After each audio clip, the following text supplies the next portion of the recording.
और गौरव इस वक्त हमारे साथ जुड़ रहे हैं और जानकारी के साथ। गौरव, रोनाल्डो और मेसी का जादू बरकरार यहाँ पर फीफा वर्ल्ड कप में, लेकिन क्रोएशिया की अगर हम जीत की बात करें तो वो भी बेहद शानदार रही। किस तरह से देख रहे हैं इस वक्त फीफा का बुखार और भी चढ़ता हुआ? बिल्कुल जया, जैसा कि आपने कहा कि जिक्री बात का शुरू किया आपने मेसी और रोनाल्डो से, तो वाकई यहाँ पे एक जो बड़े खिलाड़ियों के बीच जो एक अच्छी एक हेल्दी जो एक कंपटीशन है वो यहाँ पर देखने को मिला है। और कल आज मतलब जिस तरह से मुकाबला रहा और जिस तरह से रोनाल्डो ने अपने खेल को आगे बढ़ाया और उनको साथी खिलाड़ियों का जिस तरह से फ़ायदा मिला, तो वो कह सकते हैं कि कहीं ना कहीं एक जो पूरा एक फ्लेवर जो बन रहा था, जिस तरह से एक पूरा माहौल बना हुआ था। और खुद पोर्चुगल के जो कोच थे उन्होंने बोला था कि रोबर्टो मार्टिनेज हैं, उन्होंने कहा कि भले ही पहला मुकाबला डीआर कांगो के खिलाफ ड्रॉ रहा हो 1-1 से, लेकिन यहाँ पर एक बार फिर से टीम को एकजुटता की बहुत ज़्यादा ज़रूरत थी, क्योंकि एक ऐसे माहौल के बीच में था जब बड़े खिलाड़ी, चाहे अर्लिंग हालांड की बात हो, चाहे मैसी की बात हो, या फिर दूसरे खिलाड़ी हों, लगातार जब वो गोल कर रहे हों, ऐसे में सारी नज़रें जो थी वो रोनाल्डो पे थी। तो कहीं ना कहीं इस बात का भी एक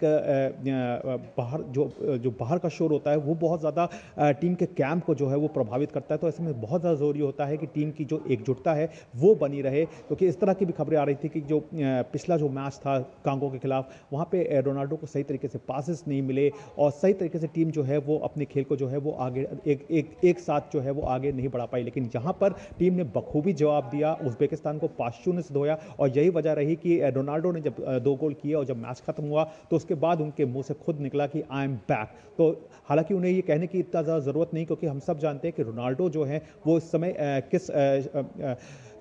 सफलता के किस कीर्तिमान पर बैठे हुए हैं। 975 उनके टोटल गोल हैं, अगर सब तरह के कॉम्पिटिशन्स को मिला दे तो 975 उनके गोल हैं। 5 बार के बैलन ड'ओर विजेता हैं, हर वर्ल्ड कप में उन्होंने गोल किया है। ऐसा करने वाले वो पहले ऐसे खिलाड़ी हैं, फुटबॉलर हैं। ये काम ना तो आज तक पेले कर पाए, ना ही लियोनेल मेसी के द्वारा हो पाया, क्योंकि मेसी को भी 2010 का जो वर्ल्ड कप था वो एक ऐसा वर्ल्ड कप था जहां पे वो एक भी गोल जो है वो नहीं कर पाए थे। लेकिन रोनाल्डो ने जो है वो ऐसा कारनामा वो लगातार करते गए। लेकिन इससे ही कहते हैं ना, जब एक हेल्दी कंपटीशन शुरू होता है और जब आज का जो ज़माना है वो सोशल मीडिया का ज़माना है और कहीं ना कहीं कंपेयर जो है वो शुरू हो जाती है, तो जो बड़े से बड़े खिलाड़ी होते हैं उनके दिलो दिमाग में भी रहता है कि ठीक है, पहला मैच मेरा सही नहीं गया, काफ़ी ज़्यादा उनको आलोचना भी झेलनी पड़ी, लेकिन दूसरे मैच में उन्होंने दिखा दिया कि एक टीम जो होती है अगर एक